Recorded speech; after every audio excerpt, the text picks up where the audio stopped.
कभी शिव मंदिर में जाना,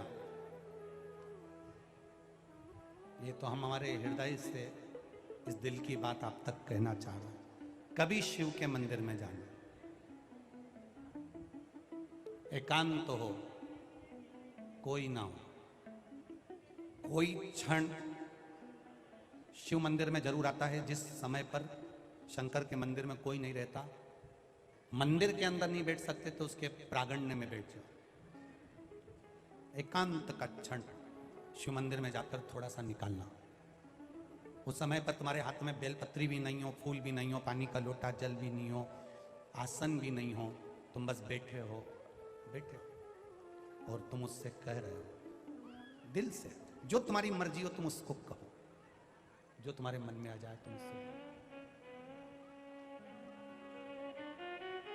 सुनेगा।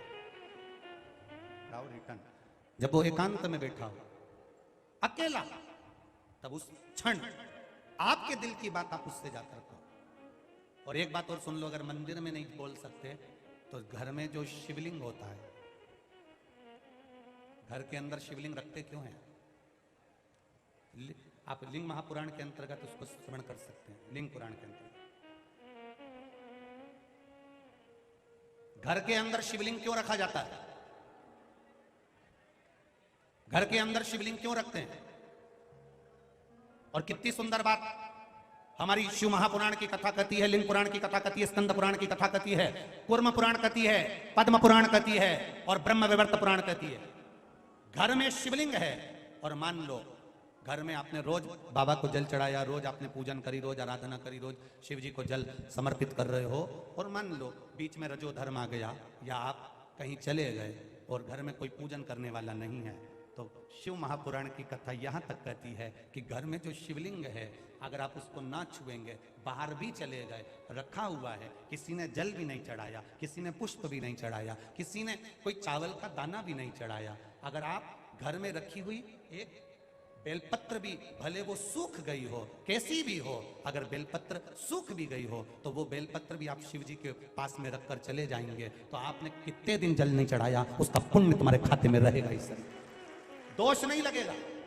एक बेलपत्र में वो फल होता है, एक बेलपत्र में वो बल होता है कि गंगा के जल के बराबर, सरयू के जल के बराबर, कावेरी, छिपरा, नर्मदा के जल के बराबर बेलपत्री मात्र शिव के करीब में रखी रहती है, तो वो जल के बराबर ही रखी रहती है कि रोज आप जल चढ़ा रहे हैं शिव जी। घर के लोगों से इतना तो कह सकते हो कि मुझे हाथ नहीं लगाना, मेरे को बाहर जाना है, तुम एक काम करो, ये बेलपत्री शिव जी के पास रख दो, मैंने यहां रखी है, मैंने यहां पर रखी है, ये बेलपत्र आप शंकर जी के पास में रख दो, इतना तो कह सकते हो, इतना तो भगवान का वर्णन कर सकते हो, ये रख दो शिव जी। और 10 दिन हो गए, 8 दिन हो गए, 15 दिन हो गए, 20 दिन हो गए, कोई बात नहीं, दुखी मत होना। शिव तुम्हारे हैं और तुम शिव के, भटकना नहीं है, भटकना नहीं, तुम शिव के हो, शिव तुम्हारा।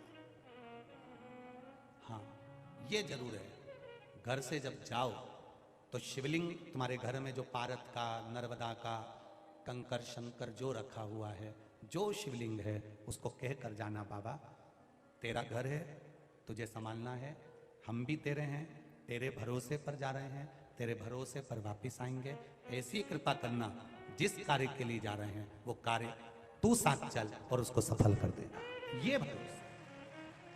मैंने तुझे दूध में नहलाकर भेज दिया, घर जाकर पूतो फलो, ये गिरिराज बाबा कहते हैं।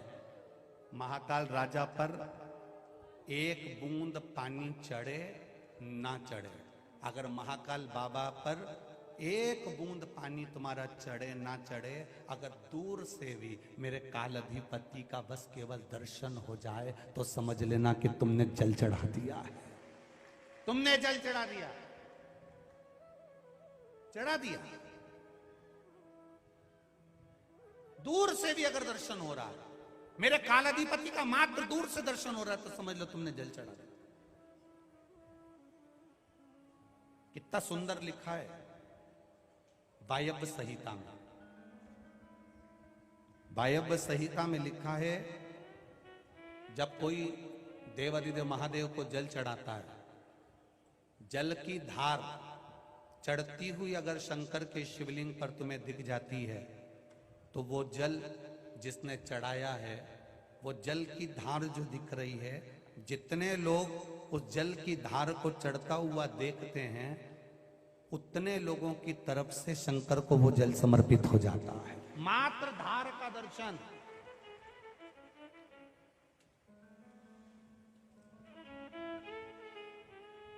मात्र धार का दर्शन। वायव्य संहिता शिव महापुराण की वर्णन कर रही है क्यों शंकर जी के ऊपर जल का पात्र बांधा जाता है, क्यों बूंद बूंद पानी टपकता है, क्यों जल में से एक एक जल की धार महादेव के ऊपर चलती रहती है, क्यों वेद पाटी ब्राह्मण भूदेव जब अभिषेक कराते हैं तो जल की धार धीरे धीरे चढ़वाते हैं। उसका कारण क्या है? क्यों शिव जी के ऊपर जलाधारी लगी, उसमें से एक एक बूंद पानी गिर रहा है? वायव्य संहिता कहती है जितने भक्त दर्शन करने के लिए आते हैं, अगर एक बूंद टपकते हुए पानी की भी शिव जी पर मात्र दिख जाती है तो उसकी तरफ से शिव जी को पानी समर्पित हो जाता है, जल समर्पित हो जाता है। मात्र एक बूंद पानी टपकता हुआ भी दिखता है तो वो जल समर्पित हो जाता है। प्रेमवश की आनंद। महादेव की सेवा जैसी दुनिया में किसी की सेवा नहीं है साहब। वो कुछ नहीं मांगता आपसे, कभी आपसे नहीं कहता कि मुझे तू सोना देना कि चांदी देना कि अंबर देना कि पीतांबर देना कि धन देना कि दौलत देना कि मुझे तू ये 56 भोग देना। महादेव को नहीं चाहिए, तुम तो तुम्हारे पास रखो। तुम महादेव को कुछ मत दो, पर महादेव को समय जरूर दो। एक लोटा जल चढ़ाने महादेव के सामने जाओगे मतलब महादेव को तुमने समय दिया। शिव पुराण कथा सुनने के लिए आए हो, महादेव को समय दिया। टीवी खोलकर बैठे हो 1 बजे से 4 बजे तक, महादेव को समय दिया। और याद रखना, दुख की घड़ी में सब साथ छोड़ देंगे। जिसके साथ तुम 24 घंटे रहते थे वो भी साथ छोड़ देगा, जिसके साथ तुम हर पल रहते थे वो भी साथ छोड़ देगा। जब तुम्हारे ऊपर कर्जा होगा, तकलीफ होगी, कोई बीमारी आ गई, रोग आ गया, कष्ट आ गया, जिसके साथ तुम रहते थे वो तुम्हें केवल 1 बार 2 बार देखने आएगा, इसके सिवाय नहीं आएगा। तुम्हारे पर कर्जा बढ़ गया तो दुनिया के लोग जिसके साथ तुम 24 घंटे रहते थे वो तुम्हारा साथ देने नहीं आएगा।